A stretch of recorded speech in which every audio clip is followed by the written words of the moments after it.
We are live. Hi, my loves. It's Destin Choice. You watching Choice TV. My bad. Okay, yeah, I get it. Not my bad. My apologies. A lot of y'all are like, oh my God, he's late. It's only been 6 minutes, okay? It's only been 6 minutes and one reschedule. It is not that serious, but I'm here, okay? I had a little bit of a oopsie because I'm in a Airbnb. I moved to a different city in Brazil. I'm currently in Brazil, and this bitch got it's nice. It is nice, but this bitch got a bunch of ants. Like those little microscopic ants that just be scrumming around. So I just had to like spray down the whole fucking like counter. I'm like, oh, like nice place, but like little tiny little ants. I mean, like wrap this shit up. Whoever the fuck was staying here before me was a dirty motherfucker. So let me just get right into it. I can't believe I'm being so rude. First things first. Hi my loves, and let me just say rest in peace to Dolly Parton.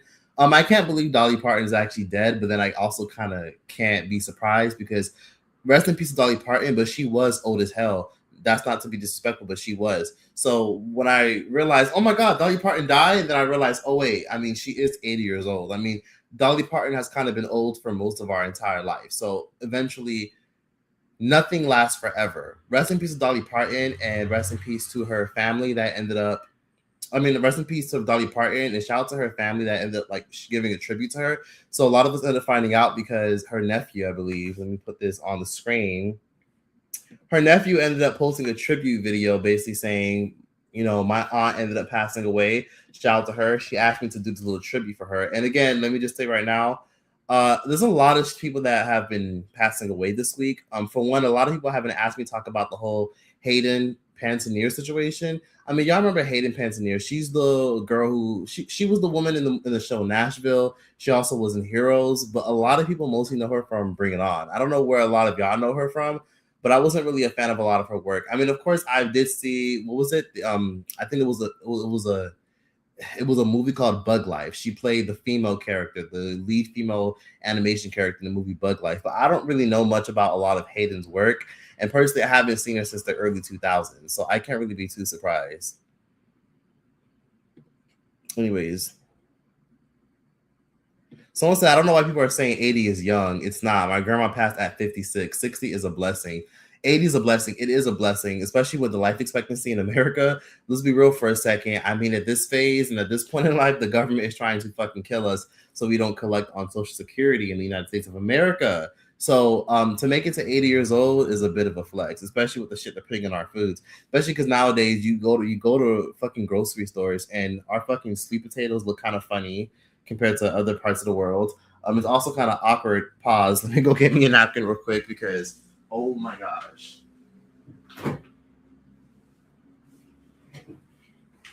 I'm gonna use this old ass shirt. But anyways, yeah, 80 is old as hell. So let me put this shit right here. Anyways, so basically I wanted to get on live and talk about Dolly Parton, a lot of her contributions.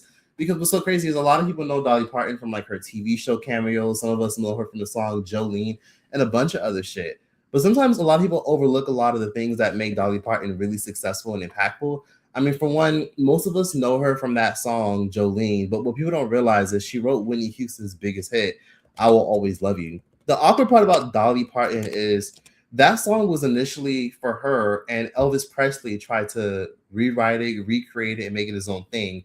And what's interesting is she actually told Elvis Presley to go to hell because when she offered it to Elvis, Elvis's team wanted like a bunch of publishing and they wanted to own the record. And she told them to hell with them. And she ended up not giving it to Elvis. And then 18 years later, Whitney Houston ends up re-recording it and doing a cover to it. And it becomes one of the biggest songs of all time. So let's actually find this really quickly. Most people don't even sometimes talk about that. Also, yeah, I did want to talk about Hayden Panettiere briefly, but first I want to talk about Dolly Parton just for a little bit, because again, there's a lot of people want to talk about Hayden Panettiere. A lot of people are kind of grilling her mom because we all know her mom is going on this press run, this press tour, talking about how she loves and miss her daughter. But what people don't realize about Hayden Panettiere is that she was forced into the acting industry.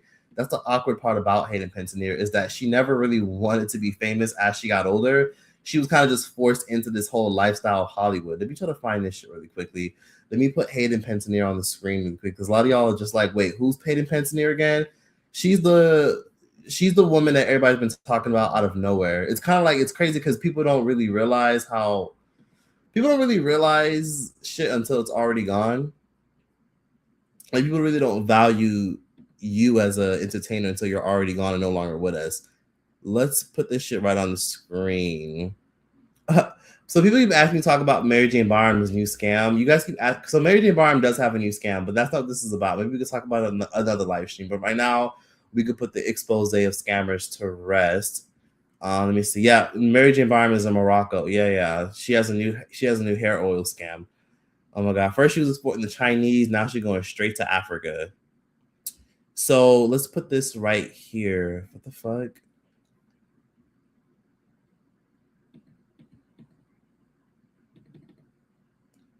I hope this shit fucking works and plays. Any spoon. Bingo.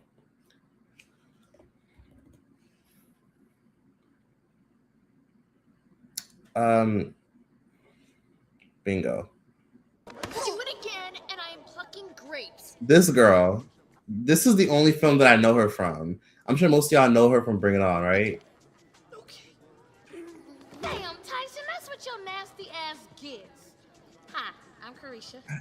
It's crazy because I'm not gonna lie. I know her from this film. The other day when I saw you, I was like, damn, that girl know how. This chick. Rest in peace to her, Hayden Panettiere. That's who I'm talking about. You know what's so crazy is I watched this film a long time ago when I was a kid, and I remember thinking to myself, "Oh, this isn't bad at all. Like, this is so cool." And then as I got older, I rewatch it, and I'm like, "Oh my god, this is fucking terrible." I'm sorry, but this movie sucks. The movie sucks because it's poorly written. It also reinforces some really weird negative stereotypes, and then they had her acting like a whole wigger. You know, saying, okay, throwing it back and twerking. Like, how did she go from a bougie ass white girl from the OC from Orange County, California, to then going to fucking South Central? Like, this shit just didn't make no fucking sense. Like, now that I'm grown as fuck watching this shit.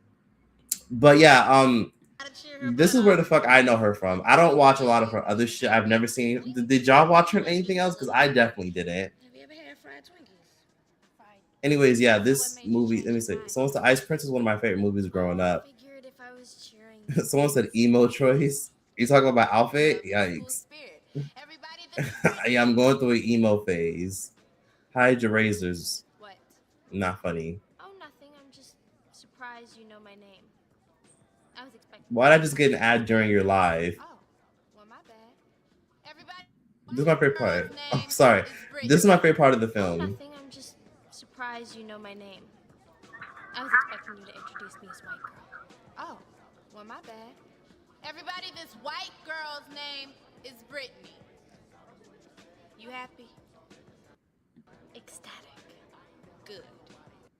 This is why I ended up really liking this film. It was this part. This scene I still lives in my head rent free. This is funny. So let me get into some of these things. And yes, I'm eating a watermelon. The watermelon here in Brazil have seeds.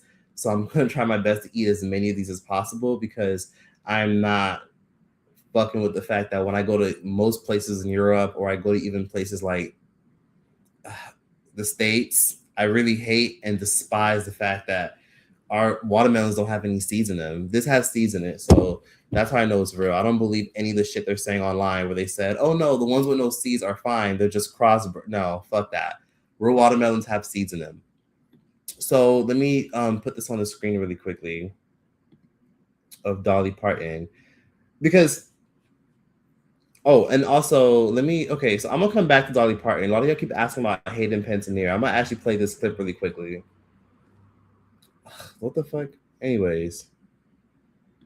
So yes, rest in peace to Dolly Parton. I think the one thing we can all learn and reflect on is that a lot of things don't last forever. Her story is a little bit inspiring. Dolly Parton came from nothing. She came from complete poverty. She came up from not having shit, not having any money, and then she built a whole empire based off of her whole over dramatic, over the top, bedazzled country style look. And to see Dolly Parton pass away, all I can think to myself is, damn. I hope to be as impactful as her one day because my bad. This morning, actress Hayden Panettiere has died in Greenville.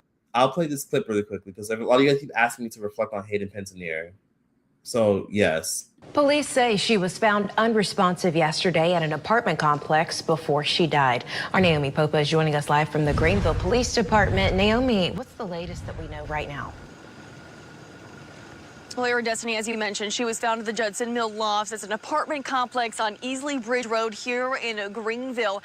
Authorities say they were initially called because of an unresponsive female that was later identified as Panettiere. This happened just before 2 o'clock yesterday. Authorities telling us right now that medical assistance was provided when they arrived, but Panettiere was pronounced dead at the complex. At this time, police have not said what the manner or cause of death is. However, they did tell us that their preliminary investigation has not indicated that there was any signs of foul play or suspicious circumstances. According to a release sent by the Greenville Police, a death investigation is underway in connection with the Greenville County Coroner's Office. It is yet to be confirmed by authorities what the actress was doing right here in Greenville. We're also still waiting on a manner or cause of death. As we learn new details this morning, we'll provide them to you. We are expecting to learn a little bit more as the day goes on. Live here in Greenville, I'm Naomi Popa, WIFF News 4. Naomi, thank you. Hayden Panettiere had roles in numerous television series and films dating back to 1996. She was best known for playing Claire Bennett in Heroes and country star Juliette Barnes in Nashville. She was also in films like Remember the Titans, Scream 4, and Scream 6. This year, she opened up about her struggles with addiction and postpartum depression, including after the birth of her daughter in 2014. She published a memoir just this year. Panettiere was 36 years old. Okay, so that's pretty much what I'll leave it at that. So thanks for correcting me. Panettiere, not Panettiere, Panettiere. Hayden Panettiere passed away at 36 years old, and that's insanely young. That's why, when I think about birthdays and aging and shit like that, you can have moments where sometimes you're like, damn, where did all the time go? Damn, I can't believe I'm this age. But aging is really a blessing. When I look back at the fact that I was watching this girl on Bring It On, I never thought, damn, this girl only got... Because when did Bring It On come out? Bring It On All or Nothing, the one that she was in, that came out, I want to say, in 2006, because that was when Rihanna first came out. Because I remember that was Rihanna's acting debut. This was when people didn't really know who Rihanna was like that. This was back when Rihanna was like Black people famous, before she was a mainstream superstar. And then Pon the Replay had just came out.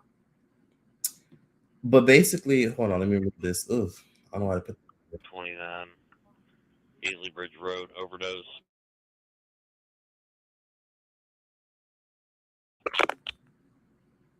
CPR's in progress. Everyone is into response for cardiac arrest at the Milwaukee 701 Easley Bridge Road, apartment 701 Easley Bridge Road, apartment. Everyone.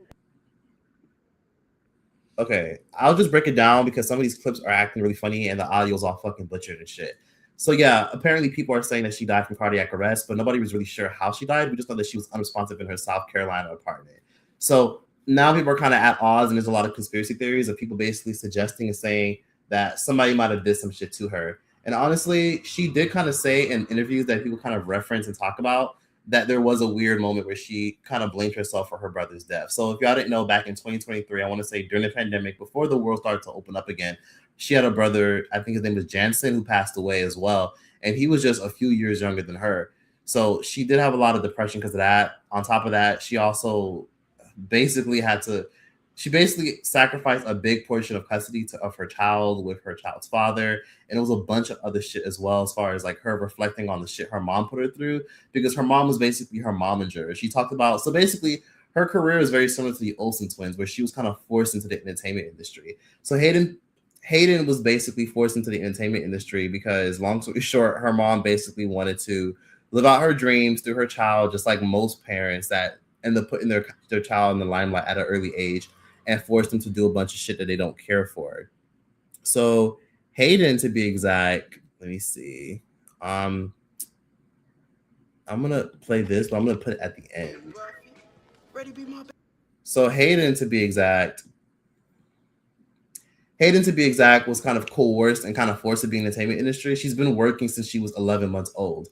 Not 11 years old, but 11 months old. So she never even really had a chance to kind of decide that she didn't want to do this. She was thrown into it, and this was just her life. She had to be polished, perfect all the time. And she even said in her memoir, because she had ended up having a book where she kind of saw herself as just an online media entertainment puppet, where she just saw herself as just being pushed around, tossed around, and expected to just do whatever the fuck adults around her said. And it affected how she established boundaries. It affected with how she always tried to please people and accommodate people, because her mom groomed her to be a child entertainment star. And it's so similar to the Olsen twins, because we all know what happened to the Olsen twins. The Olsen twins essentially got the fuck out of the entertainment industry, and the Olsen twins said, fuck this shit, we're not doing this shit anymore. Our parents made us do this shit, and now they live very normal lives. And even though they look a little bit different, they look a little bit funny compared to how they used to look, because again, like, they're not polished superstars. You know, they don't really do too much with trying to look camera ready and look like stars.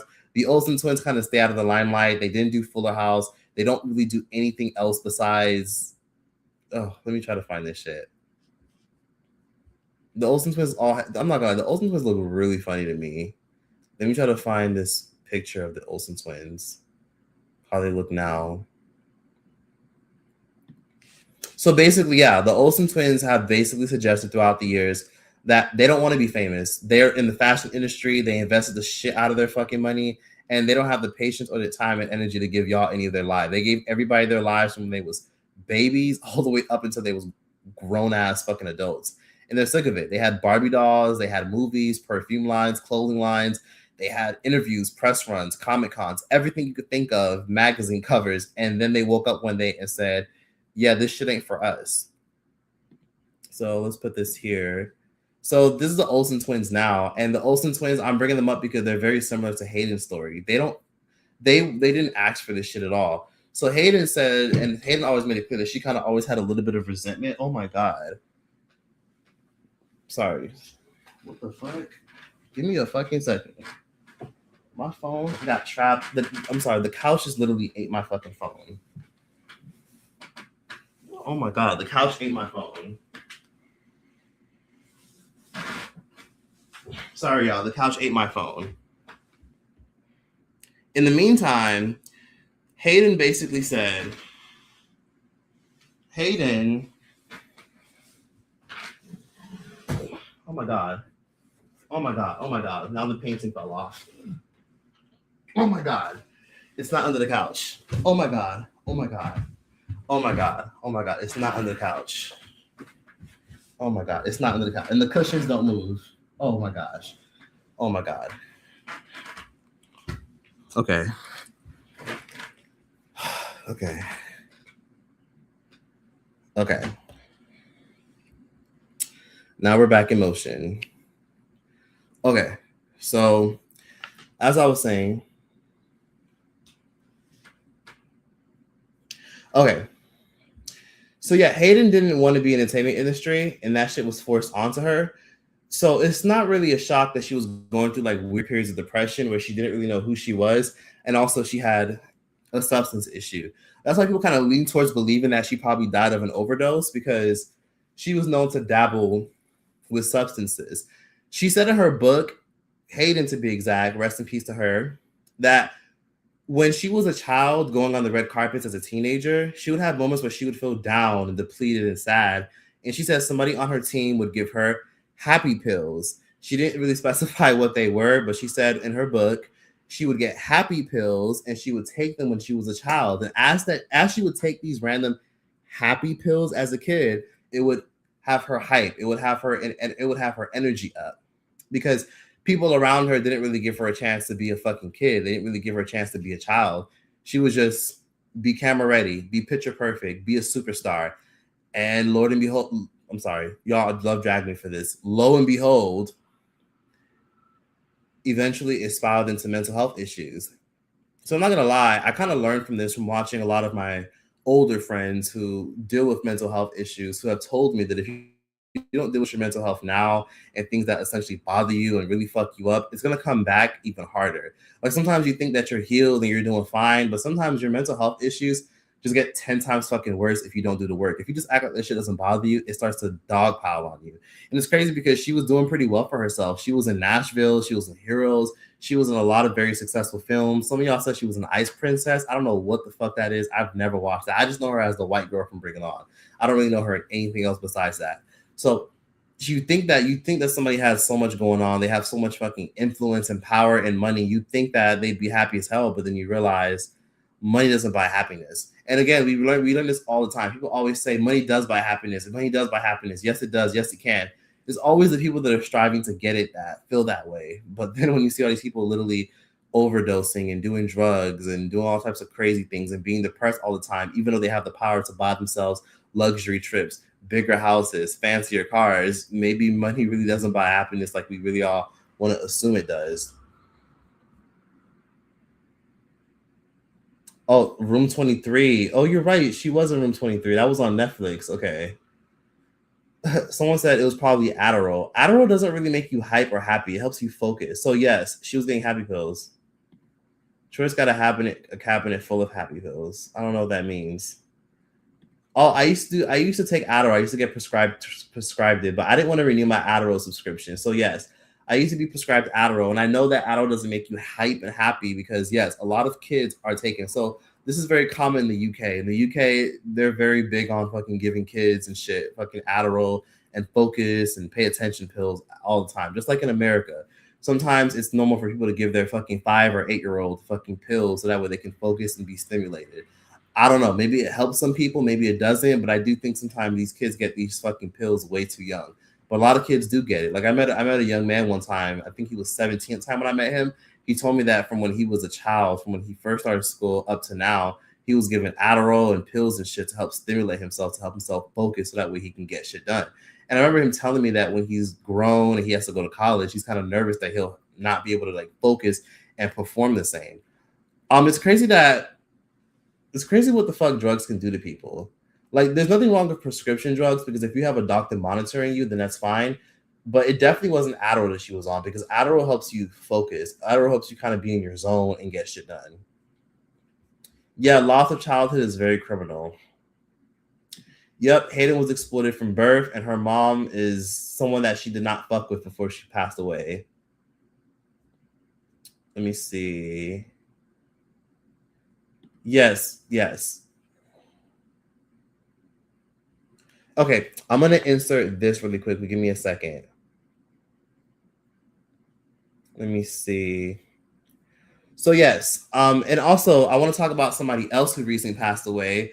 So Michael Wright passed away. Michael Wright was the man from the 5 Heartbeats. I'm pretty sure y'all know who Michael Wright is. Michael Wright died due to a heart failure situation where he was basically in the film The 5 Heartbeats. I'm going to actually show you guys Michael Wright. Let me see. You guys might know The 5 Heartbeats. A lot of y'all watching remember The 5 Heartbeats. So again, a few celebrities also passed away. Like one of the head people at Motown passed away. Michael Wright was a very popular actor. And it's crazy because a lot of people don't even know Michael Wright passed away. And some of y'all are probably like, who the fuck is Michael Wright? Who the fuck is that? I'm going to actually insert this. Michael Wright actually died around 5-6 days ago. He died, I want to say, give or take 4 days after, 3 days after, 3 to 4 days after Hayden passed away. So let's insert this really quickly. Because again, I always think to myself, like, oh, there's some people that pass that we don't really talk about, that blogs don't really care about. I think because sometimes people just really care about what generates clicks, and sometimes people just don't really give a fuck too much about posting every single person that passed away. Because I guess it's just like what Ice Cube said. Niggas die every day, B. Let me put this right here.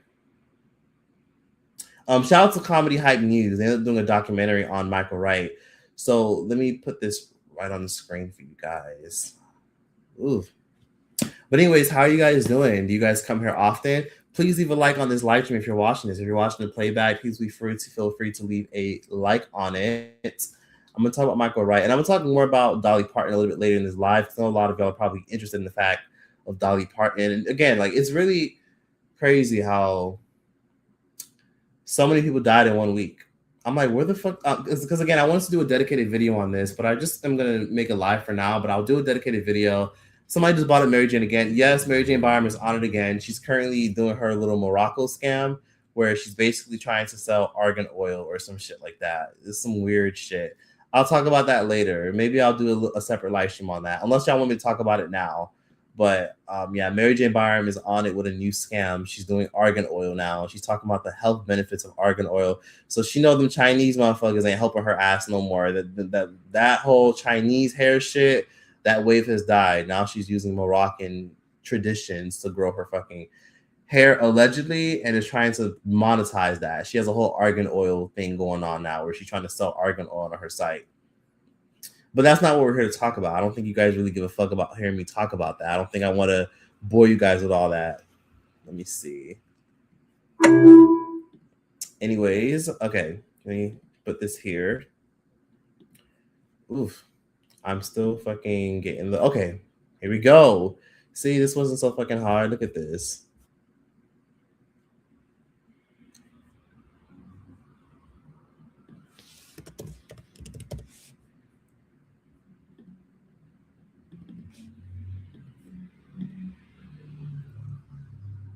Boom. Here it goes. So this is Michael Wright. This who passed away recently. Can't nobody sing like Eddie King Jr. is one of the lines. Michael Wright is right there. He played Eddie King in the Five Heartbeats. The Five Heartbeats was based on boy groups at the time who faced things such as Jim Crow laws, not being allowed to perform at certain venues, you know, basically 1950s, 1960s, 1970s boy groups, male groups, where they did drugs, they competed with other artists, they competed with white artists, and a lot of them had to deal with racism, and a lot of them dealt with having massive major hits and then eventually getting dethroned, forgotten about, and getting all their fucking publishing, their music stolen from them years later. They were based on groups such as the Supremes. It was based on groups such as, the Dills, and a bunch more. And the film was actually created by Robert Townsend. Most of y'all know Robert Townsend from creating that film. I believe Robert Townsend created the film, Boomerang with Halle Berry. Robert Townsend was a big popular director and writer in the 1990s and the 80s to be exact. And I'm pretty sure y'all remember this film. This came out back in 1991, and the film was a complete fucking doo-doo garbage flop.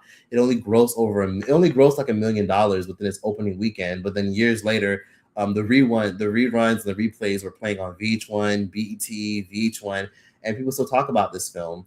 So this man right here, he passed away. Let's play the clip really quickly. Recited time and time again after the release of the 1991 film, The Five Heartbeats, starring Robert Townsend, Leon Robinson, Harry J. Lennox, Tico Wells, and Michael Wright, who would end up playing the legendary Eddie King Jr. Now, over the weekend, it was revealed that Wright would suddenly pass away on Wednesday in California with his family by his side. According to NBC News, his cause of death would be due to complications from Marcia-Fava-Bignami disease, a rare degenerative neurological condition he was diagnosed with in 2015, along with complications from heart failure. As mentioned, one of his most noteworthy roles would be his portrayal of Eddie King Jr., an extremely talented singer whose demons would end up getting the best of him and would later cause a fallout between he and the fictional singing group, The Five Heartbeats. In response to his sudden passing, Robert Townsend, who not only starred in the film, but also co-wrote it with Keenen Ivory Wayans and directed the project, would break his silence across his social pages about his late friend and co-star. Over on X, Townsend would say, "Tears flowing as I write this. Michael was a pure artist. Susan, Michael's wife, it's been a lot on her and the family, so keep them in your prayers. Thank you to all the fans showing love to Michael on social media. You are helping to lift his family up and me." This post would also include behind-the-scenes footage of Wright filming the movie that would go on to become a cult classic despite not winning any mainstream film awards. Now, along with Townsend's response, Leon Robinson, who played JT in the film, would share the news of Wright's passing with his reaction. On Instagram, he would say, "We made history together. We were honored together. You made your mark. And for that, you will be remembered, my friend. Michael Wright, R.I.P." Now, part of other co-stars from the Five Heartbeats who will go on to react to Wright's passing, legendary actor Hawthorne James, who played Big Red Davis in the film, would take to his social media pages and share his reaction. "I love Michael Wright. He was unique and yet just another black man. I'm so sick of people saying negative things about how black people can never get together and love each other. If that were true, we would not be here. Look at how we overcome in spite of. The divisions we have are a recent phenomenon, and they were imposed absolutely by the dominant culture, corrupt and totally immorally and bankrupt people we have been fighting for 500 years. If you know me or have listened to any interview I have given for over 30 years, you know my favorite scene in the Five Heartbeats is the last scene, where those five black men come back together. 1994 Sugar Hill, Aaron in Money Talks with Chris Tucker, and Omar White in Black Man. Now, despite being famously known for his role as Eddie Kane Jr., Wright would go on to see success with other roles like Raineth and Scuggs in 1994 Sugar Hill, Aaron in Money Talks with Chris Tucker, and Omar White in the series Oz. For some, it may have appeared that Wright's portrayals as characters who struggled with addiction would end up being a reason Hollywood would pigeonhole him from other types of roles. In an interview in 2015, Wright would end up pointing out why the Five Heartbeats may have never reached mainstream success due to Fox not knowing how to properly market the film. Now, when it comes to how he was able to dive into certain roles, Wright would admit that he read and studied the craft of acting deeply, in which he would be a student of the Lee Strasberg Theater Institute. As far as his own troubles, Wright doesn't appear to have shared much publicly, but would playfully hint at his reported drinking addictions that he will overcome later in life. During an interview with Sheen magazine, while sharing that his grandfather built a couple moonshine stills in South Carolina, Wright would go on to admit, "Maybe that explains my predilection from time to time to take a sip or two." For many, Wright's acting represented.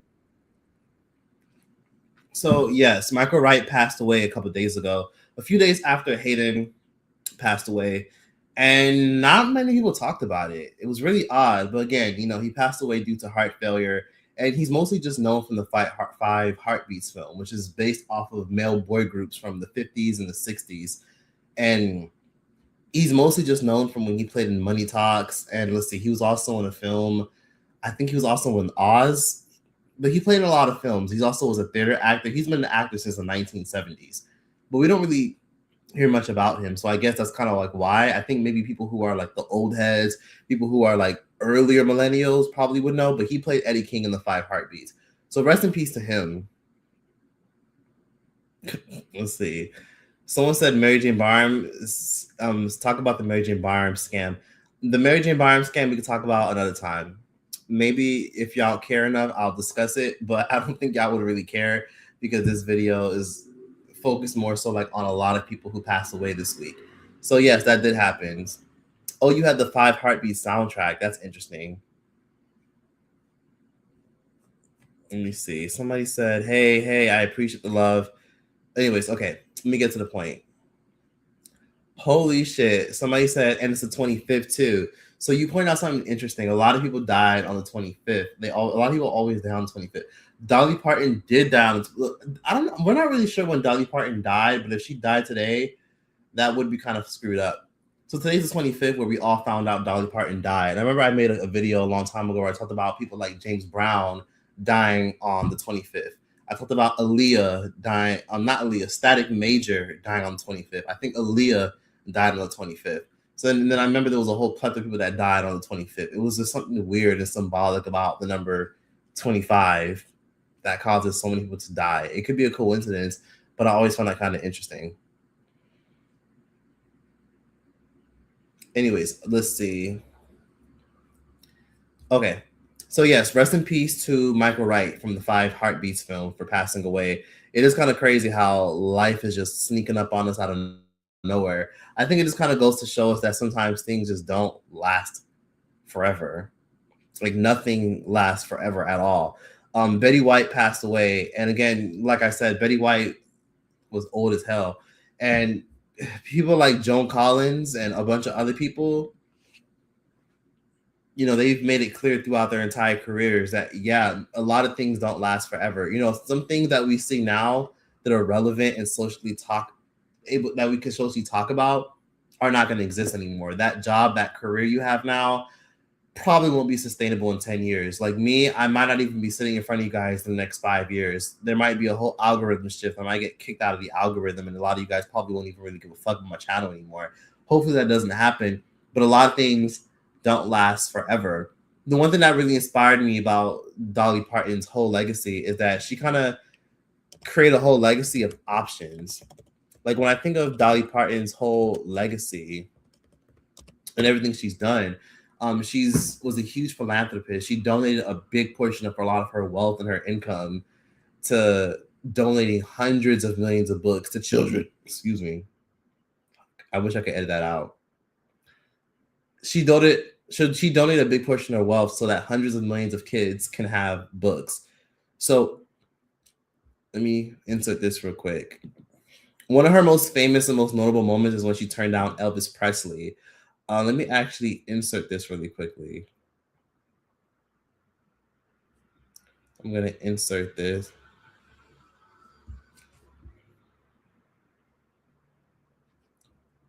Let me put this here. So yeah, so Dolly Parton was the GOAT. She famously turned down Elvis Presley way back in the 1970s, which was a very foolish thing that she could do for a lot of people because the 1960s and 70s was Elvis's prime. That's when he pretty much took over the entire world. By the time we got to the 70s, Elvis Presley was at GOAT status. That song, I Will Always Love You, that we all know Whitney Houston for, I said earlier in this live stream, Dolly Parton famously wrote the song and produced the record. And she released it herself. It was a song she did. And Elvis Presley wanted to do a cover of it and make it his own. And Dolly Parton didn't want to give him publishing rights. She said, you can cover it and you can make money off the sales, but I own the song and I'll always own the song and I'll always have something owned by me that I wrote. So she kind of like really was one of the pioneers of just ownership. She really just made it clear that no matter what, you got to always make sure you own things. And she created things that pretty much outlasted her.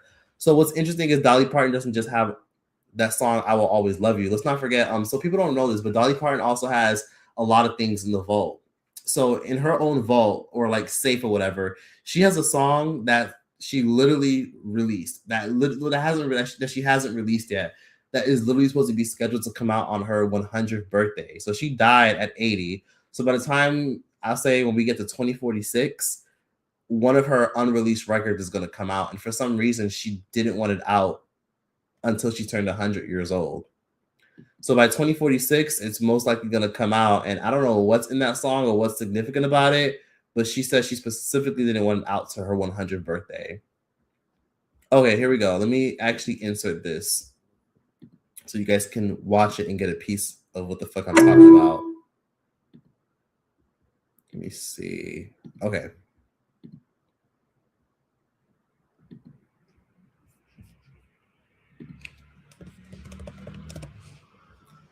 God, please don't let this shit get copyrighted. Fingers crossed. And Elvis Presley was going to record it. And suddenly, when you wrote I Will Always Love You, and Elvis Presley was going to record it, and suddenly you said, whoa, no. Tell me about that.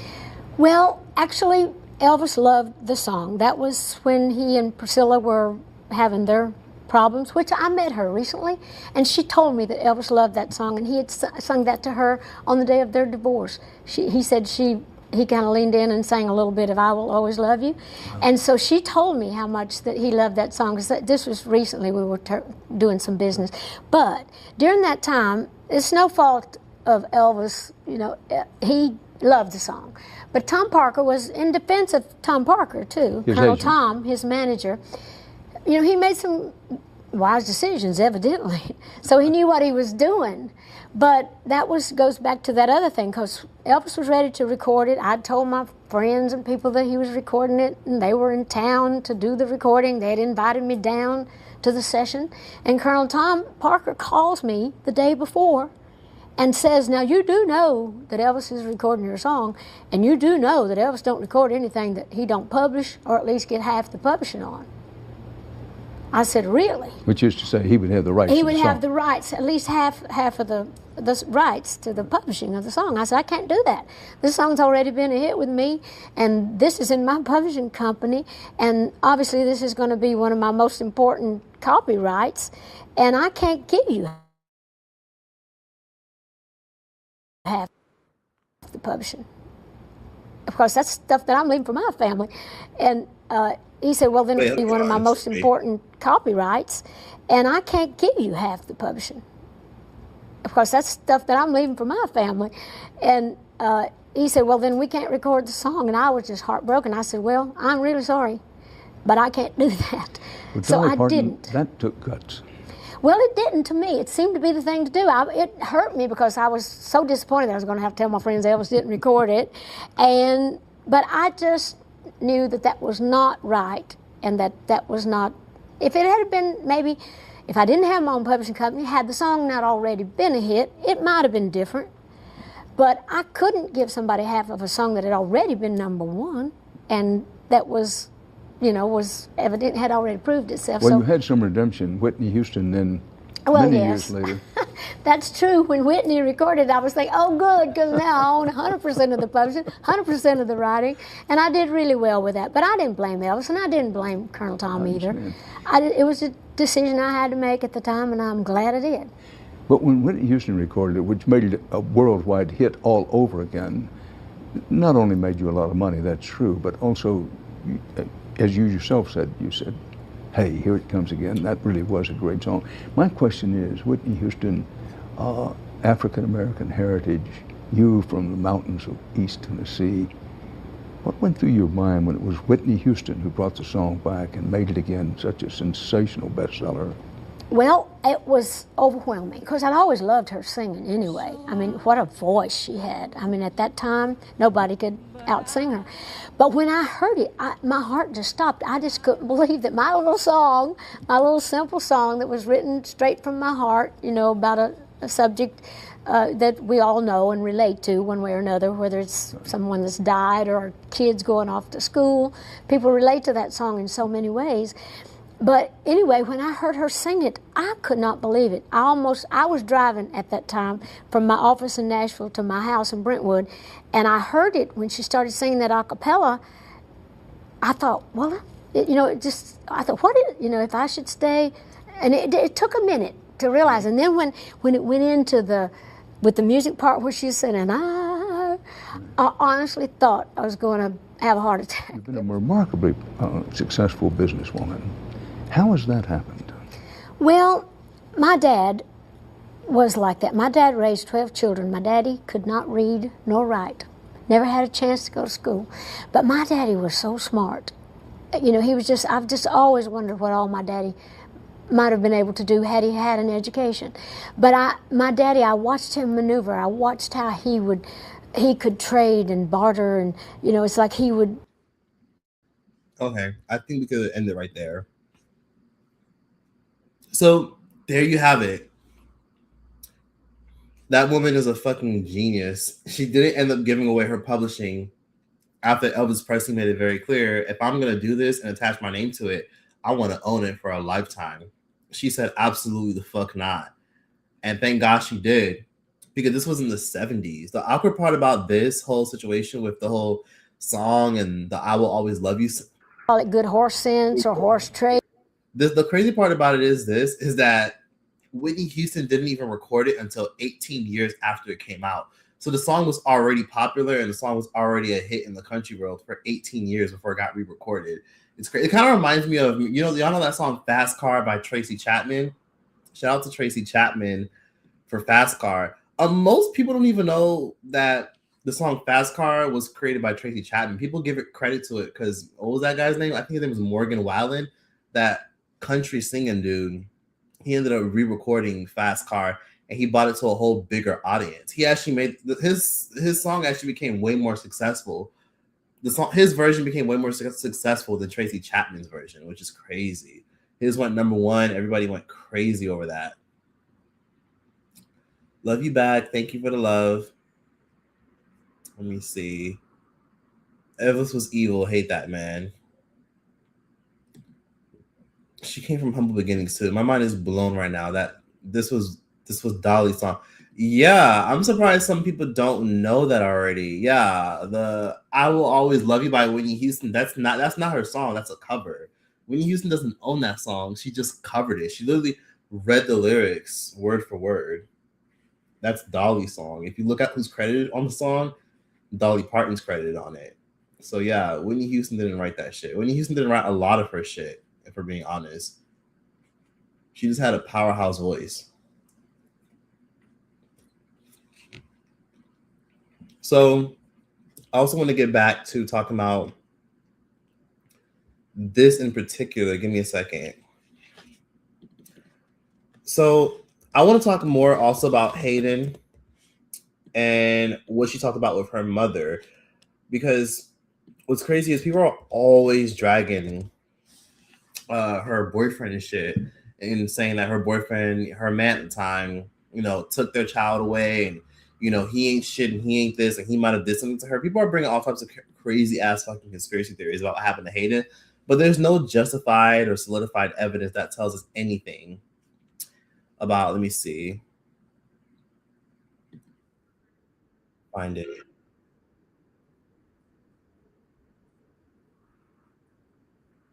There we go. Right here. I'm gonna play this shit for y'all. So Hayden Pantier,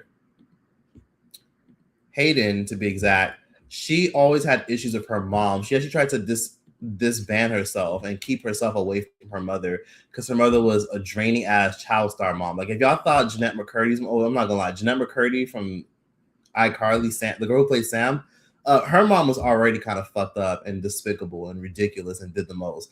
Hence why she ended up writing the book, I'm Glad My Mom Died, because her mom was like a manager from hell, forcing her to look a certain way, being the reason why she had a crazy ass eating disorder, why she never thought her face and her body was good enough, because her mom was like her biggest fucking critic before social media was her biggest critic. We're going to play this right here. So you can kind of see the awkwardness between her and her mom. So here's a rare interview that ended up resurfacing and getting uploaded.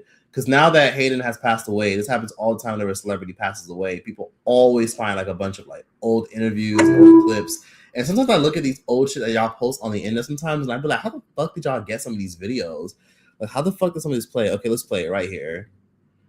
Bingo. Tell me what you guys notice. And she's going to start crying, I know. She's been my actor. She taught me everything I know.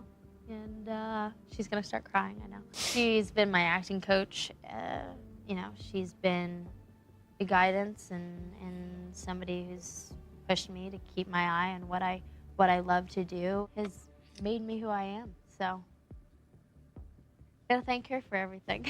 Hayden expressing deep admiration for her mother when they were on our set in 2007 to talk about Hayden's crusade to save endangered dolphins. She seems to me to have such a great head on her shoulders, and she credits you for that. I'm proud of her. How much behind-the-scenes wrestling do you guys do? Oh, plenty.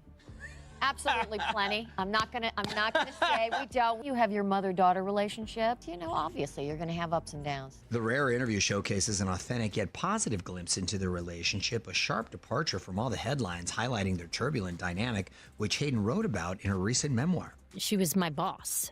That's how I saw her. Every moment on set, I knew that if she was unhappy with my performance in any way, that the rest of the day was going to be ruined. Yes. While promoting her book on CBS Mornings, The Tamron Hall Show, and Jay Shetty's On Purpose podcast, Hayden spoke about the intense pressure she felt from her mom beginning at a young age. A former actress herself, Vogel is now facing fierce scrutiny by many, including Gayle King, for the comments she made on Tuesday to NBC News about Hayden just 2 days after her death. Guys, you read this and all I can think of is thanks, Mom, for nothing. Leslie said in part, I think young people who grow up in the entertainment industry, it is a struggle and it's a very challenging industry, and it's not unusual for them to sadly find the wrong path. We spent a lot of time traveling and on the road together, so I became the confidant and the assistant and the therapist and the shoulder to cry on and everything but her child. In the wake of her death, it's now eerie to watch Hayden and her mom. You guys hear that? Leslie's You guys heard that? Let's play that again. Listen to this a little bit closely. She went on a crazy rant within the past few months talking about her mom and how fucked up her mom was, and how her mom kind of exploited her in a sense and just utilized her career as her being the breadwinner. Like, she was the breadwinner in her household, and her mom, her mom basically just treated her like a fucking like pawn and an asset. And her mom was a piece of shit. It kind of reminds me of Matthew Knowles. We all know Matthew Knowles. He got fired by Beyonce because he was doing the absolute fucking most, constantly using Beyonce's name for shit, constantly trying to hold Beyonce down and keep Beyonce attached to his hip as much as possible. Trying to capitalize off of what he did for Beyonce and the whole group of Destiny's Childs, and then doing all types of weird ass shit. We're trying to use her name to like promote himself, promote books, promote events, trying to find the next artist, trying to find the next Beyonce, just trying to take whatever little bit of drop of star power Beyonce had, because Beyonce was getting older and finding her own independence. And look at the shit that happened with Hayden. She got the fuck away from her mom, and her mom didn't take it well. Her child. In the wake of her death, it's now eerie to watch Hayden and her mom talking about Leslie's complicated role of being both a mother and manager. How tough is it to walk that fine line of mother-daughter relationship and then not trying to be a friend? Hayden will get upset with me about saying something, and I'll say to her, that's my job. As your mom, that's my job. She knows. She's very smart. I'm proud of her. I think she's great. Don't cry. I won't. I promised I would. I was going to cry, actually. Hayden revealed when she was 19, 1 year after our interview, she finally got the courage to tell her mom she didn't want a business relationship with her anymore. You wanted a mom. When you finally said, listen, we can't work together this way, you write about her response. You said she told you, you owe me. Word for word, that's the only thing that came out of her mouth. I desperately wanted a relationship with her, and the fact that it seemed like she didn't care to have a relationship with me was a tough pill to swallow.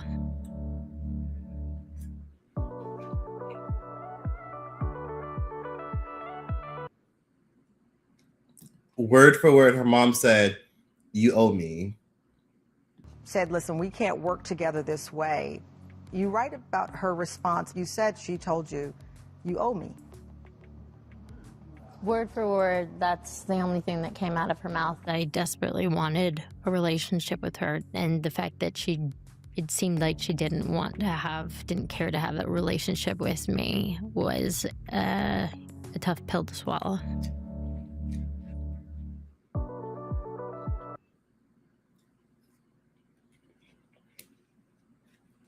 So that's the reality of being a child parent.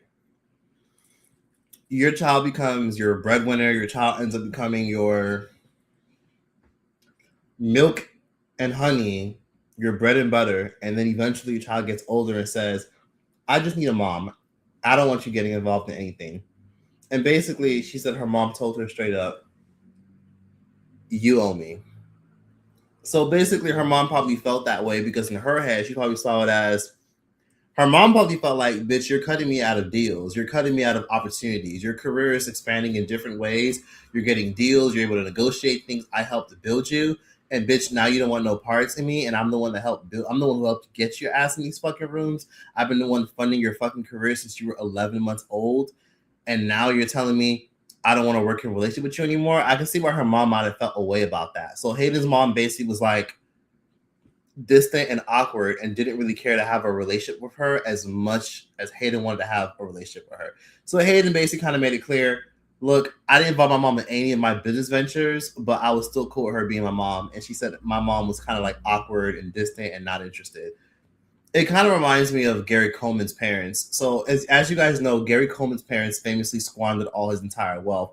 Let me tell you guys this. So again, rest in peace to Hayden. It's really sad because again, some people always suspect the worst. Like there's no conspiracy theory about why Hayden is, it's hot as hell in here. There's no conspiracy theory about why Hayden's passed away. Like it's obvious that she probably passed away because she probably, again, there's no confirmed facts, but we can guess that she probably passed away because of substance issues. She was known to have dibbled and dabbled with substances. She was known in her book to say that she had taken happy pills when she was a teenager. When she was a young girl, people on her team would give her happy pills to keep her stimulated, to keep her happy.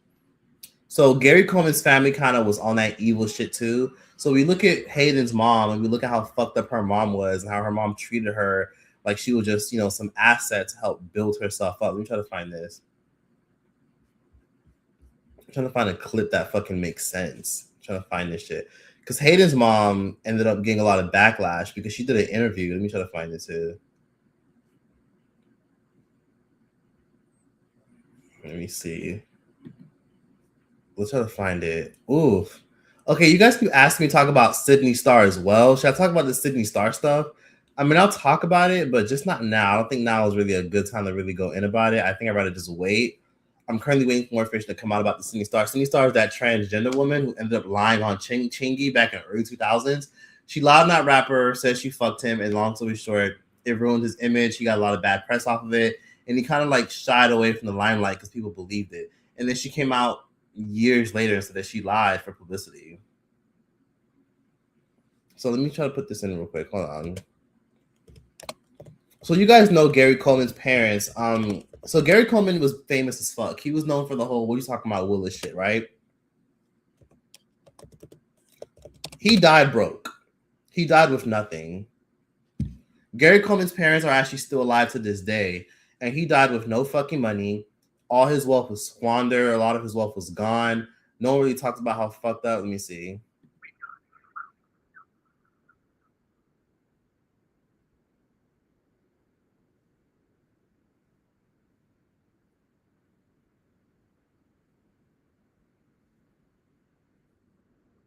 I'm trying to put this shit in.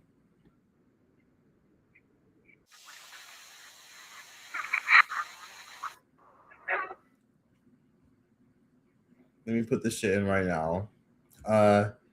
So yeah, Gary Coleman's parents took a lot of his income, took a lot of his money, and they squandered it back in the 80s. And he talked about how he was left with nothing. So he's supposed to have at least, if anything, over $20 million in his trust fund, and he probably only had just close to $1 million or under $1 million that he was able to access after taxes and after paying his team. So his whole entire family squandered his wealth from endorsement deals, commercials, acting gigs, and a bunch more shit he got. Let me see. Let me try to find it.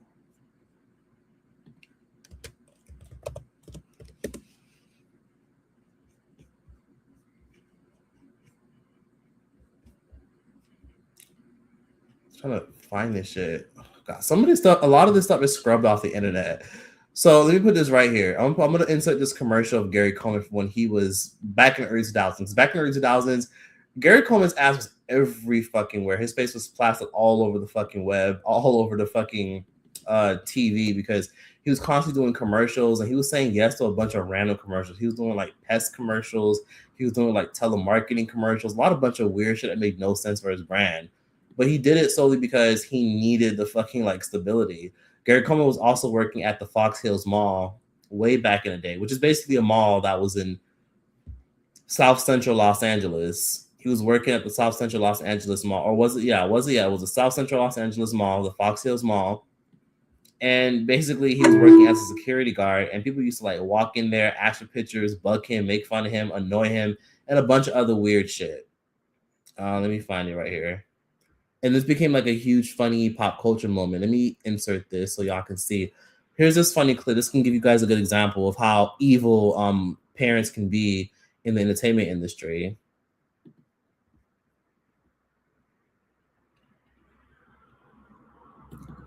Boom. Y'all remember this commercial? Millions and millions on TV. The sad part is... Look at this. 20 years ago, I made millions and millions on TV. The sad part is the people who took care of the money spent it. Recently, I needed some cash fast. I saw a commercial for Cash Call and called 866-590-CASH. $10,000 was in my account the next day. So if you get into a tight spot and need $5,000 or $10,000, try Cash Call. Cash Call was there when I needed them. That's 866-590-CASH. 866-590-CASH. That's hilarious. The shots he threw at his parents is funny. 20 years ago, I made millions and millions on TV. The sad part is the people who took care of the money spent it. Recently, I needed some cash fast. So yeah, these were very popular commercials that Gary Coleman did back in the day. And yeah, and it goes on and on. It's actually really sad. He died a very sad, really angry, resentful man. So let's put it this way. I'm trying to find this shit. Let me see. Anyways, okay. Here we go.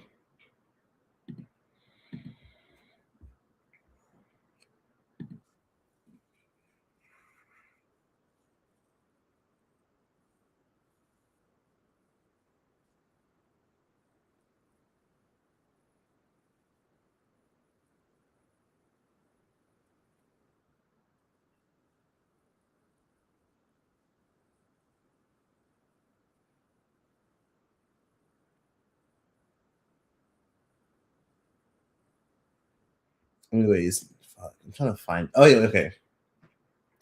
So yeah, so Hayden Panettiere was a victim of being fucking adultified by the adults around her.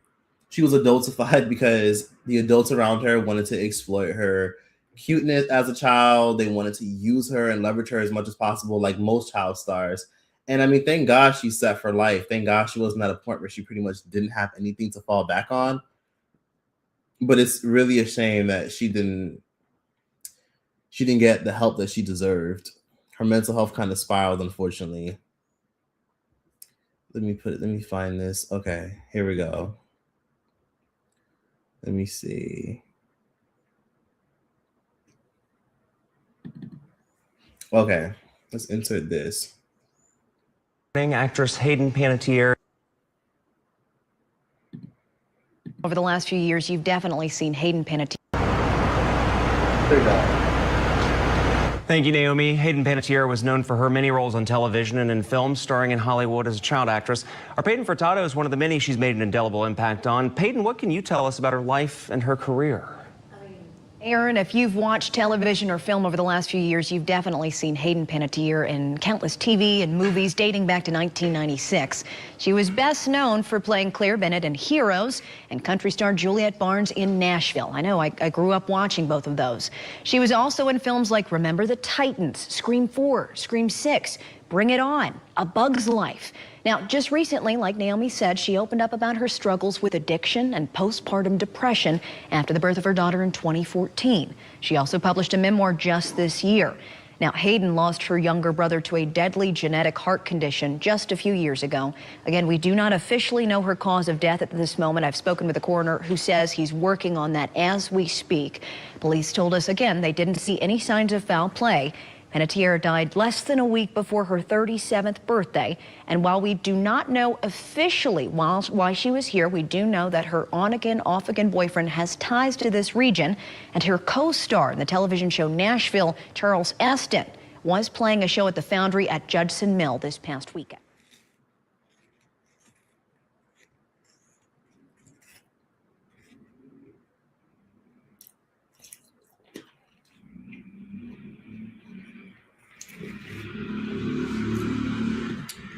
That's about it. The one thing I'll take from a lot of this stuff about Hayden is I'm happy that she at least had a legacy and she definitely didn't die with nothing. I'm happy that she at least had, a stable career and she at least had money and shit to fall back on.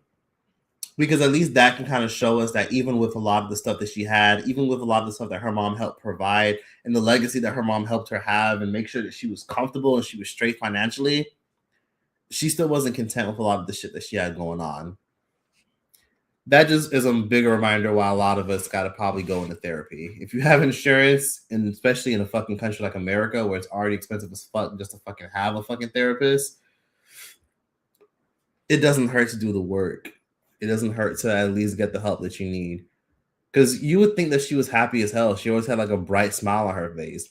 And then when she talks about the fact that her childhood negatively affected her to the point where it affects how she perceives people, or it affects how she can't even set boundaries with people. It affects how she allows people who are in her close personal life to mistreat her and treat her like she's disposable and treat her like she has to be useful for her to matter. It's even scarier when you have the deep realization that money does not buy happiness.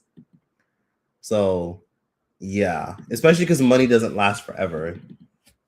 Let me put it this way. Let me insert this clip. So, Joan Collins, I'll never forget. I always think about what Joan Collins said. Joan Collins once did an interview where she talked about how nothing in this world lasts forever. So, I thought that, when I would see Hayden on TV doing interviews and seeing her, doing like I remember seeing her in Nashville back then. But when I remember seeing her on TV and doing interviews and doing press runs and red carpets and interviews and shit like that with E, I'll think to myself, damn, a lot of these celebrities look so fucking happy. They look so thrilled. Remember as a kid, when you grow up watching things like ET or like online news and shit like that, you think these celebrities are just happy as fuck as people. And then you wake up one day and you realize a lot of them are fucking suicidal. A lot of them are like on their fucking last leg and are this close from fucking just, oh my God, it's raining outside. A lot of them are this close from fucking just risking it all and giving up everything just because fame and popularity didn't make them happy. So I want to insert this clip that I want to show you guys. I always use it to help me reflect and remember the importance of being humble. Joan Collins once did an interview, and Joan Collins is about, I think, 93 years old. I would say she's 90 something years old. Let me just double check that really quickly. How old is Joan Collins? She's okay. I was right. She's 93 years old. Joan Collins at, I want to say 89 did an interview. Let me put this right here. And she talked about how nothing lasts forever. Like happiness, uphills in her career. Because again, a lot of us grew up watching Hayden. A lot of us remember when she was a young woman on TV, smiling, happy as hell, bright smile, superstar, red carpets, successful partner, good life. And then you wake up one day and you realize, wait, this bitch was not, sorry, I don't want to say bitch. You realize this woman was fucking depressed and out of her fucking mind and she was addicted to fucking substances. That's devastating. So let me try to find this clip. Hold on. Hi, I'm Joan Collins. Oh. You have to take the rough with the smooth. Somebody asked me, Joan, what are you going to do? Okay, here we go. Let's put this right here. This is good life advice that I want to insert. That can help me reflect and help you guys understand where I'm going with this conversation. Thank you guys for telling me that I look good. I'm hot as hell. I'm wearing this jacket because it just looks good with this. This is kind of like the shirt. The shirt is like distressed and shit like that. I found this shit like on some random ass site and I thought it was cool. So yeah, this is my emo phase, I guess. It just looks good. It just looks sexy. I'm not like super fucking in shape, so it looks nice. I could like wear this at the beach or some shit, or wear this and feel like I'm shirtless. Boom. Thank you guys. If you guys are watching the playback and still in this live, let me just say I appreciate you. Thank you for still being here. If I didn't read your super chat or your comment, I apologize. I'll definitely get to reading your comment. It's just I'm just very focused trying to get through this live stream and get these topics over with, so that way I could eventually read some of these comments that y'all are leaving.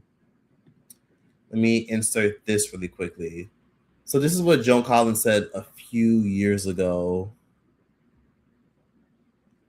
Here he is.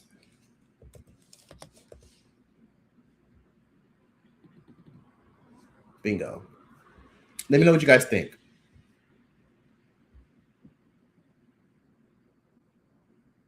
To share some of the lessons that I have learned in this lifetime.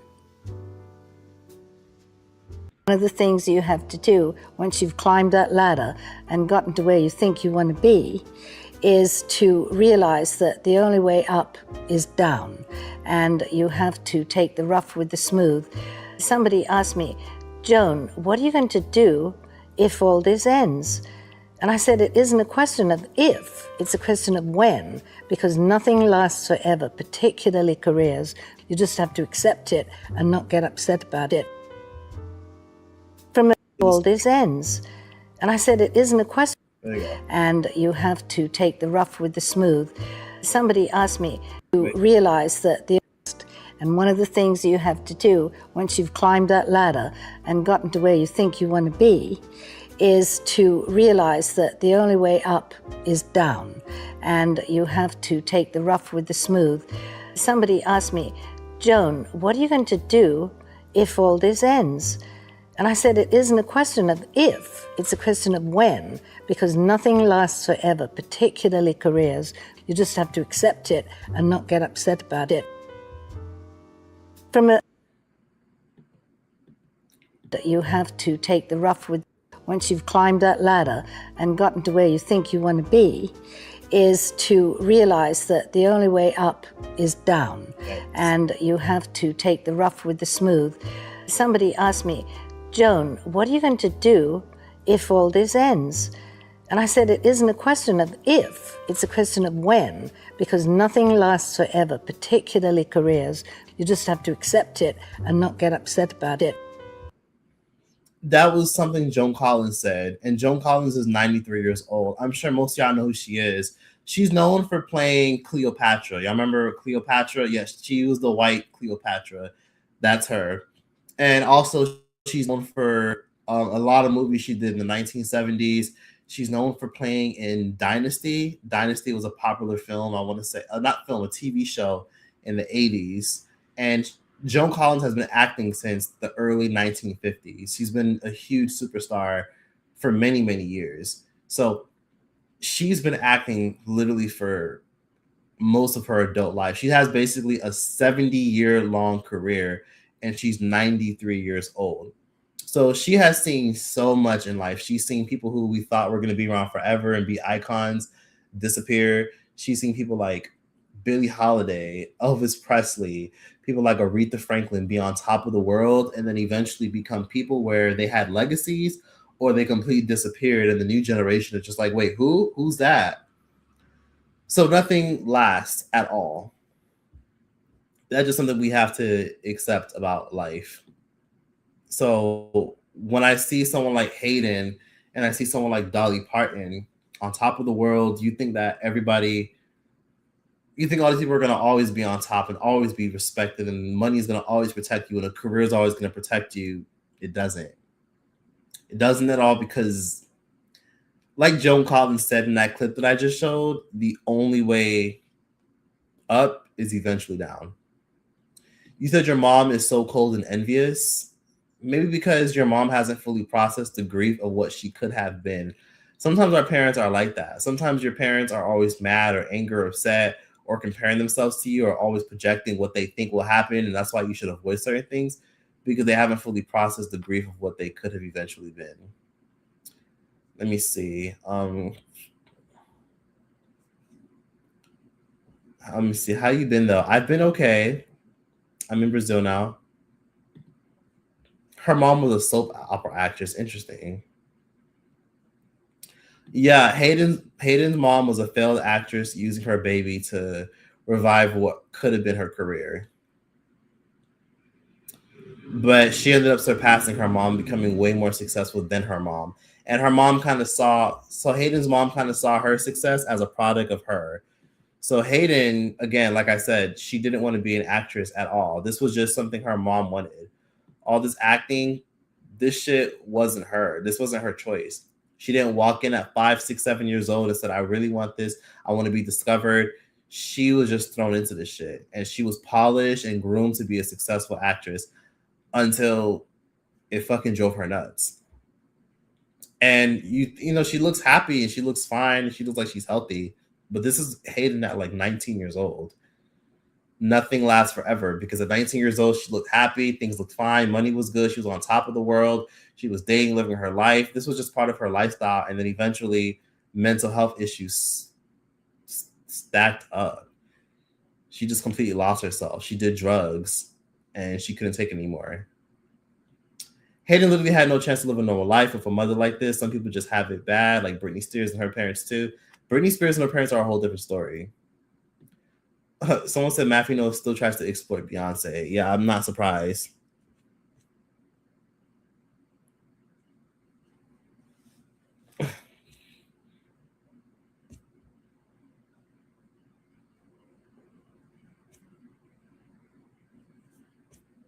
Okay, I'm pretty much all caught up with my topics. So now we could read through the comments and the questions. Talk about the Mary Jane Byram new scam. People were asking me that earlier. Mary Jane Byram does have a new scam.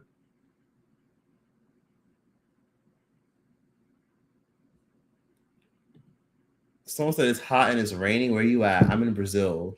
And these mosquitoes are just popping up out of nowhere. I'm like, oh my God. Thank God I put some of that mosquito repellent cream on me. I think just my mental health just like, ugh, like annoyed at the mosquitoes here because in Brazil it's mad humid. Someone said they, oh my God. I really enjoyed Dolly Parton. I also did. Like the live y'all playing. Choice remembers all the celebrity interviews. I really do sometimes remember a lot of celebrity interviews. Choice, are you on Twitch? Nope. Look at Robin Williams, very successful but self-depleted. Yes. He was one of those people that people describe as one of the most happiest, most jolly, depressed people you'll ever meet. His mental health was fucked up, and he had a lot going on in his personal life that he didn't fully process. And then eventually he passed away. I remember the world went crazy when he passed away. Like y'all keep bringing up Mary Jane. Let me see.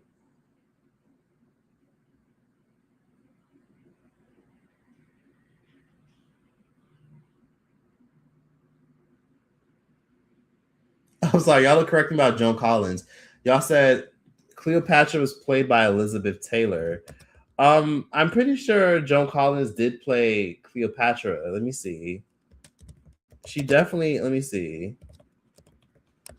Let me do a quick Google search because I'm just like, wasn't Joan Collins in Cleopatra? Yeah. Oh, okay. No, she wasn't. That was Elizabeth Taylor. Okay, my bad. My mistake. She was supposed to play. Okay, so on Google it says Joan Collins was an early choice and did an extensive screen test for the little role in the 1963 epic film Cleopatra. But the studio ultimately replaced her with Elizabeth Taylor when the production scale and budget dramatically increased. Yikes. Okay. So that makes sense. That makes sense. So Joan Collins was just the lady who was in Dynasty. So my apologies for that. Joan Collins old as hell. I'm sorry. I don't know how the fuck I missed that. Someone said, "Hi Choice. Hey, sup chat. Hey, what's up?" Joan is known for having all those women wear white diamonds perfume. Yep. Your parents be your biggest hater. Nothing lasts unless you Michael Jackson. Honestly, even Michael Jackson doesn't last at all either.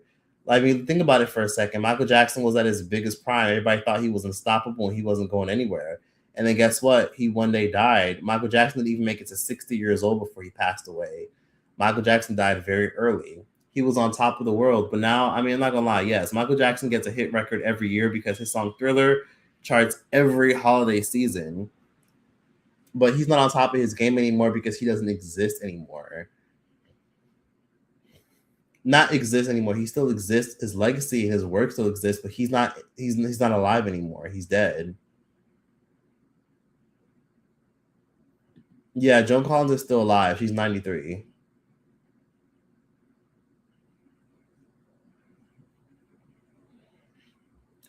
Is it really hot there, Choice, or is it just you? It's definitely hot in there. It's about 9:21 p.m. in Brazil. No, not 9:20. It's midnight actually in Brazil. It's 1:21 a.m. Yep, Michael Jackson died at 50. That's metaphorical. Michael Jackson's lasting forever.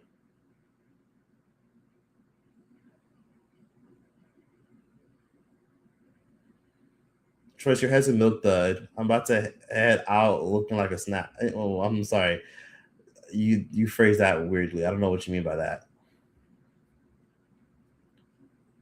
Anyways, okay. Let me talk about other stuff.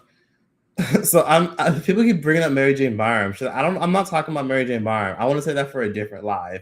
But I guess I'll give you guys a sneak peek before I get off of here about what Mary Jane Byram has going on now. Because I doubt a lot of y'all are even going to watch. A lot of y'all watching the playback, or if anyone watches the playback like that, I doubt anyone. Oh, also, please like the live if you're in here. That gives me feedback. So let me know if you guys want me to keep doing these. So just leave a thumbs up on the live or just comment on the live if you're watching. If you watch the playback, comment on the live as well, letting me know that, you're still here. Like, just be like, I'm still here, still watching. I would greatly appreciate that. Let's find this clip really quickly. So everybody keeps talking about what I have to say about Mary Jane Byram. I'm going to make that an actual video. I wouldn't really make that a stream because, again, like, I feel like, let me see.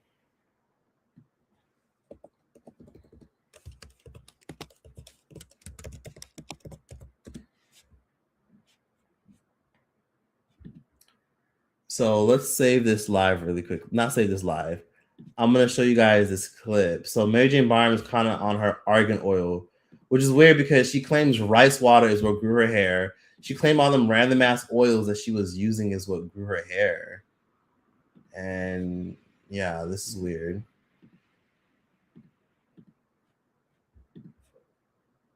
Let me save this.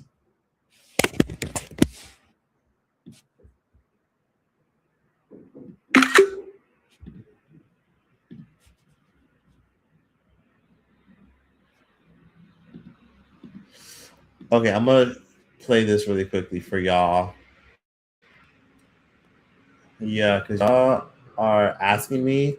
I guess I'll talk about it a little bit, but again, I'll do another live stream or I'll do an actual YouTube video discussing this.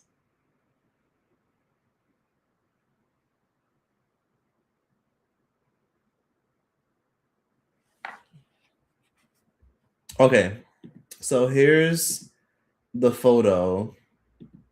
I'm sorry.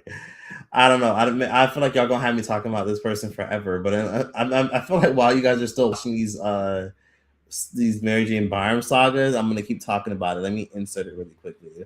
Shout out to the fact that there was 800 people in here. I still can't believe there was 800 people in this bitch. Let me see. Okay, here we go. Let's do this. So boom, Mary J. Barnes did a video recently discussing the fact that she has a new product coming out. And this is basically her trying to promote argan oil. She claims that she went all the way to Morocco to collect this product because she feels that it's going to help her with her business, her imaginary business, her business that's co-owned by Casper the Friendly Ghost, who's helping her run the business and who's doing the accounting. So she claimed that she went all the way to Morocco to do this, which is grab argan oil. And argan oil, if you don't know, is native to Morocco. It's from the argan tree, which again is native to Morocco.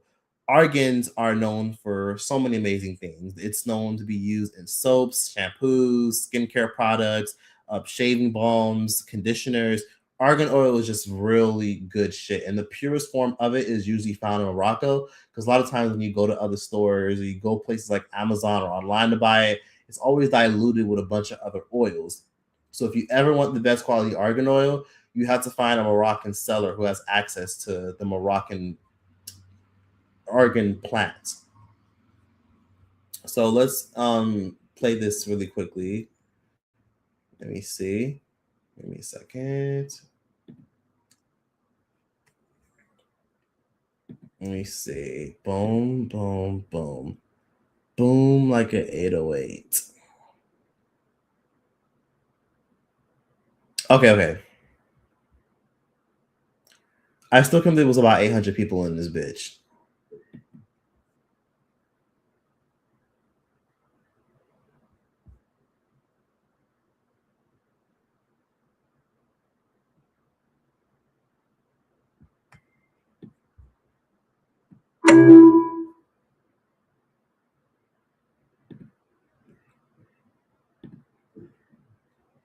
Let me see.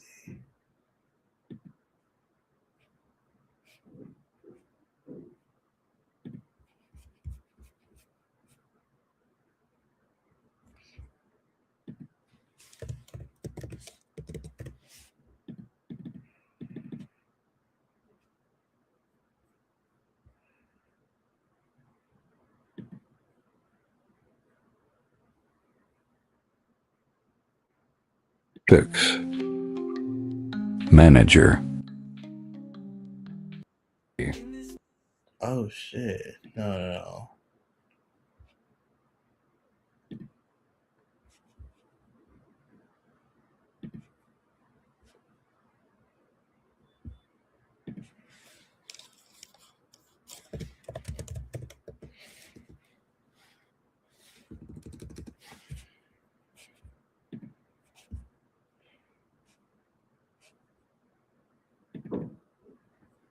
I like it a lot. I'm just a girl. I like it a lot. I'm just a girl. I've always believed that the world could teach me more than any classroom or news channel ever could. For the past 10 years, I decided to build my life around travel, not just to see beautiful places, but to understand every kind of person, tradition, and ways of living beyond my own. Types of omegas, omega-9 and omega-6, polyphenols, and squalene.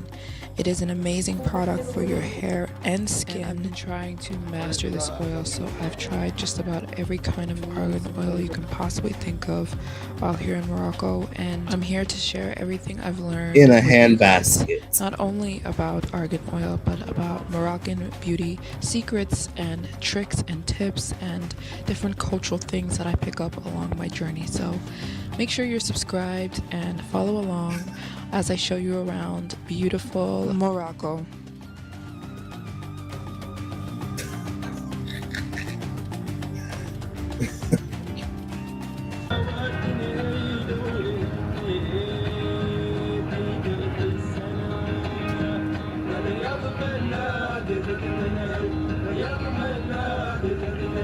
Learning about argan oil means to its birthplace, so that means leaving Marrakesh and heading to a small beach town called Essaouira. Essaouira is about 2.5 hours outside of Marrakesh. I'm a beauty enthusiast, just not the way my beauty brand, which is called Angel Hair by MaryJane.com. I go around the world and try argan oil and a bad quality argan oil. I've spent the better part of 2026 trying to perfect and very much establish my beauty brand, which is called Angel Hair by MaryJane.com. I go around the world and try to find the world's best beauty remedies that are 100% natural and not a quick gimmick or a quick hack. I don't believe in quick hacks. I don't believe in overnight results from a bunch of chemicals. I believe in things that have stood the test of time, things and traditions that have been around for centuries and loved by cultures, and I want to learn from them and share that. So yeah, that's the gist of it. She's currently in the process of trying to literally sell argan oil. So first it was the Chinese and now it's the Moroccans. So that's something we can discuss later on in another live stream for another day.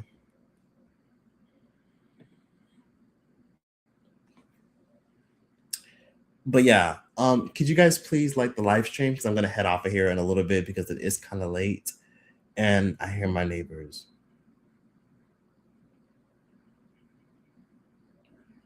Acting kind of funny. Anyways.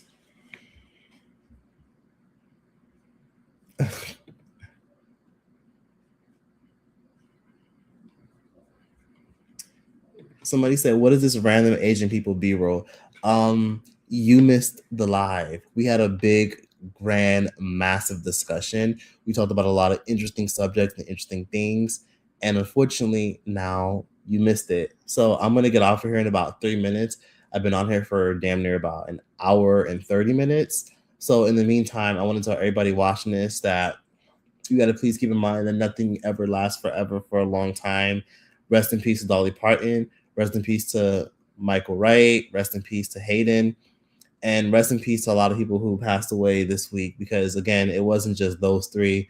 It was a plethora of other entertainers that passed away. And we discussed a lot of that in this live stream.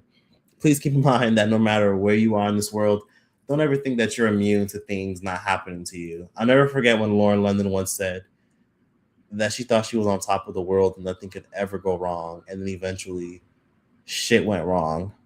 And then she lost Nipsey.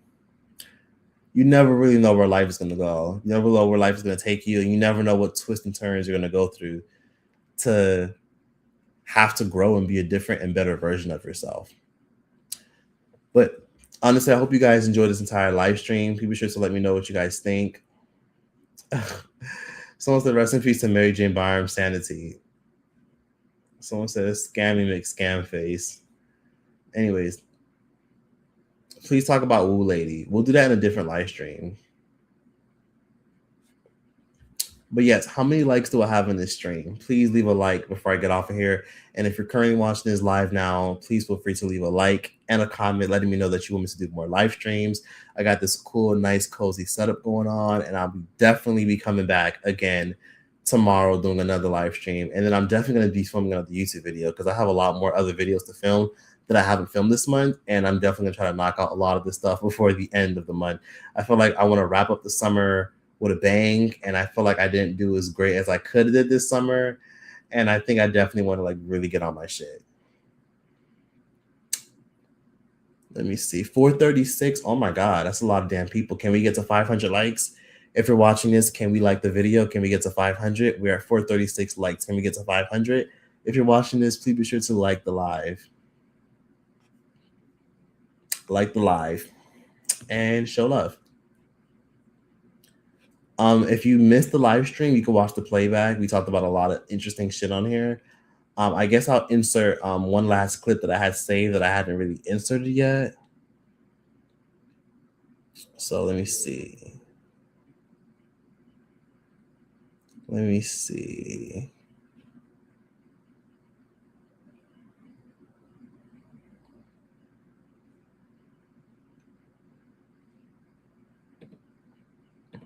Oh, shit. Oh, thank you. Let me see. Somebody said, dang, I just got here. You just got here and I'm about to get the fuck off. Hope you enjoy it. 559. Honestly, 460 likes is fine. I think that's perfectly fine. We got a lot of stuff done. We talked about a lot of shit. And I feel like this live could have been a lot more structured. But I like the direction it kind of went. I think we had a really good topic. And I think there was a good amount of people in here. I can't believe there was 800 people in this live stream. I find that fucking crazy.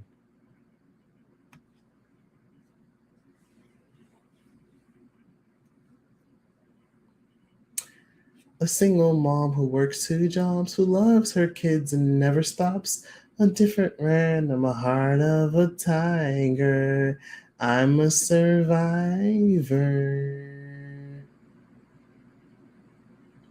I love that song. And for the longest time, I thought it was somebody else who sang that song. And then I realized it's Reba McEntire.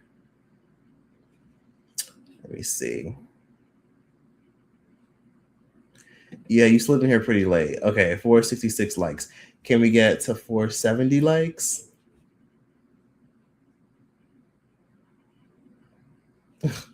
Never going to Target again. I don't blame you. Honestly, Target don't even really have shit in there anyways. You can just go to Ross, or you can go to TJ Maxx, or you could just go to Primark. Primark is literally just as good as Target, if not better. 470 likes. Oh my God, oh my God, oh my God. Okay, I'm grateful. I'm grateful as fuck. Someone's the heart of a fighter. I thought it was heart of a tiger. My bad. I'm sorry. You guys are always correcting me about the lyrics and shit whenever I sing the lyrics terribly. Let me see. You should come to Japan. I should come to Japan, shouldn't I? I never really thought about like going to Japan anytime soon. It just has been last on my list. I feel like everybody and their fucking mom goes there. I just like going to more wholesome and humble places. It's Primark. Okay, Mr. European. Primark is a very popular European shopping department store. They sell like headphones and socks and clothes. And a lot of the stuff I got this from Primark. Primark is what I call it. I got this. I got this from Primark. It's a waterproof jacket. You can literally throw water on it, and I kid you not, nothing will happen to it. Like literally.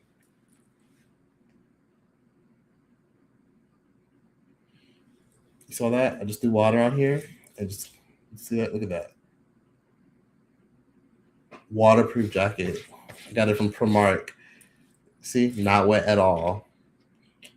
And it was about 30 something euros, maybe about 35 US dollars. And yeah, it's basically a lot of the stuff in there is made in China, India, Bangladesh, and they sell like $2 t-shirts, $4 t-shirts, $7 sneakers, $8 sneakers. If you're like a gym rat and you want some good clothes, go to Primark. It's mostly in Europe. So they have one in every location in Europe. And they have one, I think they have one in Morocco. And I know they have one in Houston at the Galleria, not the Galleria Mall, at the Willowbrook Mall in Houston. But Primark is a great fucking store. Better than Ross, better than Target. That's where you need to shop for good quality shit. 490? No fucking way. Oh my God, I'm so grateful. Someone said this stream is helping me. I'm happy it is. I didn't read a lot of y'all comments. I apologize if I wasn't as active as I should have been. I don't know if I got a super chat, but if I did, I'm going to just scroll really quickly to see if I see it. If not, oh well, I'm still grateful either way. And thank you for anyone that still came through, because your likes and your views is enough support for me to want to keep going and keep doing this shit. Post on Timeout with Choice. I'll definitely do that. Oh, somebody said Hayden's boyfriend was a drug addict. That's interesting. Okay. Someone said, let me see. That's interesting. So that enlightening me. Someone said play the fake crump scene too, Choice. I don't want to get copyrighted out the ass. When I was talking about Hayden from Bring It On, because I only know her from Bring It On. I don't know her from nothing else. I know her from Heroes. I knew her from Heroes.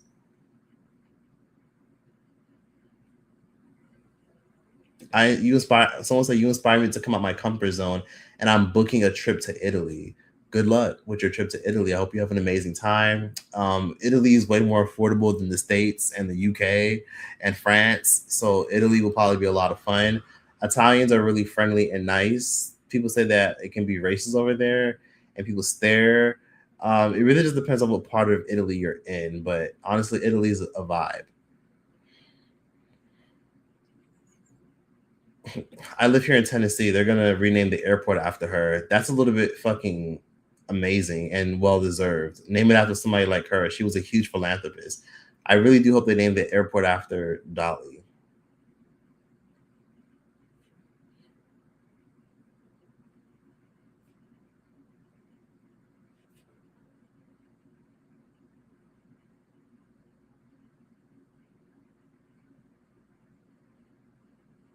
Yeah, Dolly Parton did have cancer. That was something we ended up finding out. Somebody said an 80-year-old woman passing away is odd. She was 80.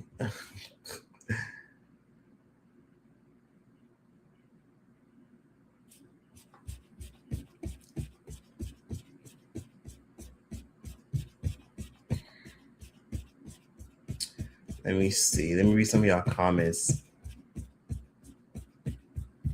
I'm trying to catch up with some of these comments. I feel like I pretty much went through and ran through all these topics.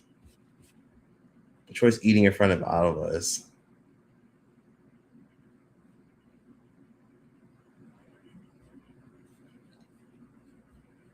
Somebody said, I want the song Monica. Planning on playing video shoes. I appreciate all the active people commenting constantly.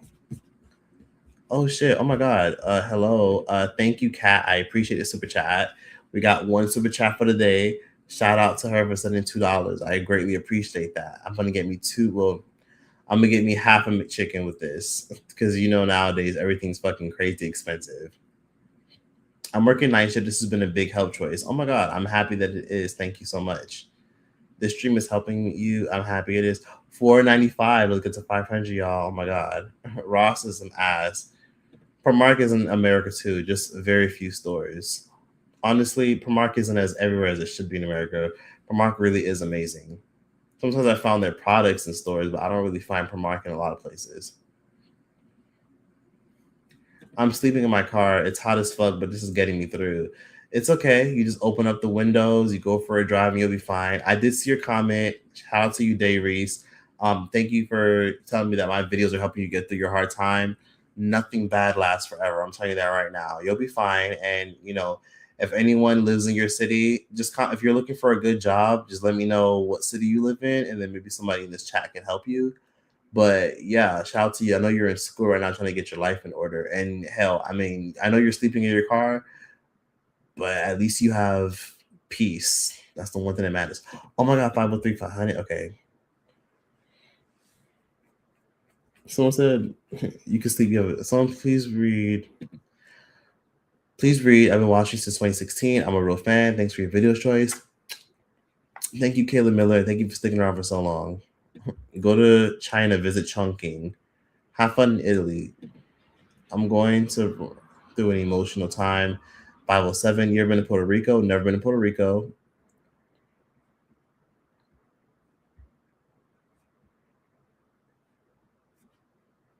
Anyway, I'm so proud of you, Choice, for everything you've been able to accomplish. Thank you so much. It wasn't easy. This is my first time catching a live from you. I just left Lovely T's live. Now I can sleep. Oh my God, really? It's your first live? Oh my God. Well, thank you so much. I'm happy that y'all got to catch my live. I love me some Lovely T. Shout out to her.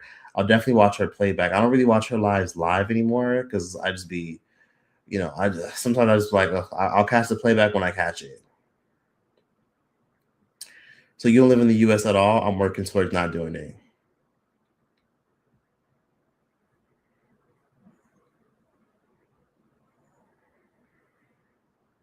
So you said yay live, but I'm about to get the fuck up out of here, if I'm being honest with you.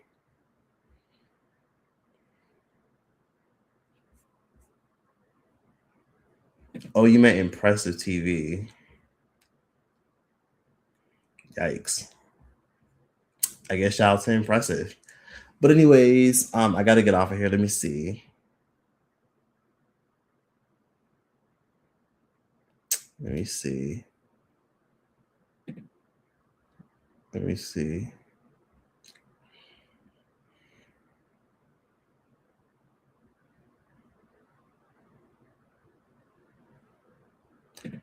Someone said, I think I was watching Impressive's detail about Hayden's boyfriend being a drug addicted, abusive to her in recent years up to her death. I didn't even know Impressive did a video. I haven't watched her in a while, but I'll check her video out. Someone said YouTube's going to take half of the super chat check. Oh, you're right. YouTube's going to take half of that $2. So I definitely don't have $2. I definitely probably got like 75 cents out of that because YouTube takes their percentage and then there's taxes. So yeah, that sucks. And I don't have Cash App anymore because my shit got shut down, unfortunately. So you guys can't send to my Cash App, but it's okay. I'm gonna get off of here now. It's been a good minute. It's been a good run. Y'all take care. Have a good night. And I'm gonna just say this: watch the playback, leave a like, show love, take care. Toodles, gotta go. Cheers. Goodbye. I'm out of here. You're like, hey y'all, hey y'all, hey y'all. Hi. I gotta get the fuck out. I literally. I'm not. So I have to get off alive. But y'all take care and y'all be safe. I'm sorry. This person just said Choice Sugar Daddy is calling. Shit, I wish I had a fucking sugar daddy that fucking paid for all my shit. I fucking wish I had that stuff. That'd be a fucking blessing. Take the fucking breath off of me. People try to make me be their fucking sugar daddy. Ugh. I gotta take care of my fucking self. If I had that, that'd be lit. I don't have that. Goodbye. Bye. What's your number? Oh my God. Maybe one day I'll give like a number that you guys can call so that way we can do a call-in show, but not now. Have a good night. Cheers, toodles, goodbye. Gotta go.